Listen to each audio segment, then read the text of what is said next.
नमस्कार दोस्तों, आज हम आपके सामने एक ऐसे राज से पर्दा उठाने के लिए जा रहे हैं जिसमें हम बताएंगे आपको कि कैसे भारत जैसे देश को यूरोपियों के आगमन ने पुर्तगालियों, अंग्रेजी, फ्रेंच और डचों के द्वारा कितनी बेरहमी से इस भारत देश को लूट लिया गया और यहाँ की सभ्यता, संस्कृति, सोना चांदी, जेवरात, मसालों आदि की चोरियां करके अपने खजानों को उन्होंने भर लिया। दोस्तों, भारतीय इतिहास में व्यापार वाणिज्य की शुरुआत तो हड़प्पा काल से ही मानी जाती है, लेकिन भारत की प्राचीन सांस्कृतिक विरासत, आर्थिक संपन्नता, आध्यात्मिक उपलब्धियां, दर्शन, कला आदि से प्रभावित होकर मध्यकाल में बहुत से व्यापारियों एवं यात्रियों का यहाँ पर आगमन हुआ। किंतु दोस्तों, 15वीं शताब्दी के उत्तरा एवं 17वीं शताब्दी के पूर्वा के मध्य भारत में व्यापार के प्रारंभिक उद्देश्यों से प्रवेश करने वाली यूरोपीय कंपनियों ने यहाँ की राजनीतिक, आर्थिक तथा सामाजिक नियति को पूरी तरह लगभग बदल कर रख दिया। लगभग 350 वर्षों तक प्रभावित भी किया। इन विदेशी शक्तियों में पुर्तगाली प्रथम थे। इनके पश्चात डच, अंग्रेज, डेनिश तथा इंडिया कंपनी से पहली शुरुआत हुई। दोस्तों, यूरोपीय शक्तियों में पुर्तगाली व कंपनी ने भारत में सबसे पहले प्रवेश किया। भारत के लिए नए समुद्री मार्ग की खोज पुर्तगाली व्यापारी वास्को डी गामा ने 17 मई 1498 को भारत के पश्चिमी तट पर अव्यवस्थित बंदरगाह कालीकट पहुंचकर की। वास्को डी गामा का स्वागत कालीकट के तत्कालीन शासक जमोरिन, यह कालीकट के शासक की उपाधि सिद्ध द्वारा किया गया था। तत्कालीन भारतीय व्यापार पर अधिकार रखने वाले अरब व्यापारियों को जमोरियन का यह व्यवहार पसंद नहीं आया, अतः उनके द्वारा पुर्तगालियों का विरोध किया गया। इस प्रकार दोस्तों, हम यहाँ पर यह भी देखते हैं कि पुर्तगालियों के यात्रा व्यय के बदले में वास्को डी गामा ने करीब 60 गुना अधिक धन कमाया। इसके बाद धीरे धीरे पुर्तगालियों ने भारत में अपना आना आरंभ कर दिया। भारत में कालीकट, गोवा, दमन दीव एवं हुगली के बंदरगाहों में पुर्तगालियों ने अपनी व्यापारिक कोठियों की स्थापना की। भारत में द्वितीय पुर्तगाली अभियान पेड्रो अल्वारेस कैब्रल के नेतृत्व में सन 1500 ईस्वी में छेड़ा गया। कैब्रल ने कालीकट बंदरगाह में एक अरबी जहाज को पकड़कर जमोरियन को उपहार स्वरूप भेंट किया।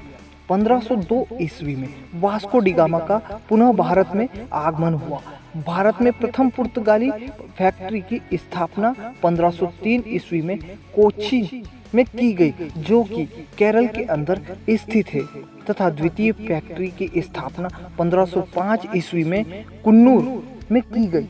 पुर्तगाल से प्रथम वायसराय के रूप में Francisco Vasco D gamma Almeida का भारत आगमन सन 1505 ईस्वी में हुआ।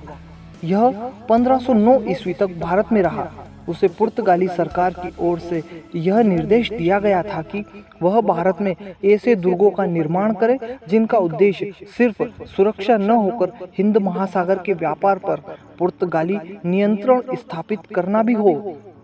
उसके द्वारा अपनाई गई यह नीति नीले या शांत जल की नीति कहलाई। 1508 ईस्वी में अल्मेडा संयुक्त मुस्लिम नौसैनिक बेड़े मिस्र, तुर्की, गुजरात बद्ध के साथ चाल के युग असामंजस्य बीएस्ट 1508 ईस्वी में पराजित हुए।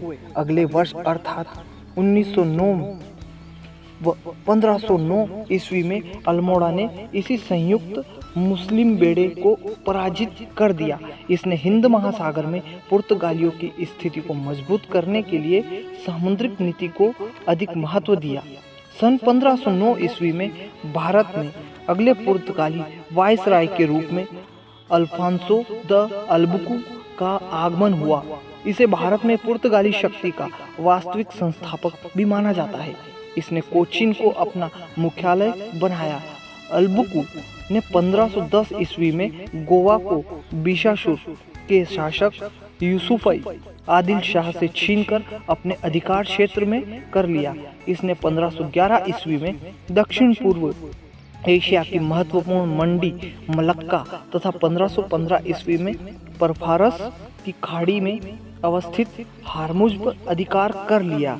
अल्बुकर्क ने पुर्तगाली पुरुष और पुर्तगालियों की आबादी बढ़ाने के उद्देश्य से भारतीय स्त्रियों से विवाह करने के लिए प्रोत्साहित किया तथा पुर्तगाली सत्ता एवं संस्कृति के महत्वपूर्ण केंद्र के रूप में गोवा को स्थापित किया। यह वह समय था जब पुर्तगालियों ने प्रत्यक्ष रूप से भारतीय राजनीति में हस्तक्षेप करना प्रारंभ कर दिया था। 1758 ईस्वी में लाली ने फोर्ट सेंट डेविड पर नियंत्रण स्थापित कर लिया, किंतु तंजौर पर अधिकार करने का उसका सपना पूरा न हो सका। इसे एवं लाली की व्यवस्थित छवि पर बुरा असर पड़ा। लाली ने यूं में अपनी स्थिति मजबूत करने के लिए बुस्सी को हैदराबाद से वापस बुला लिया।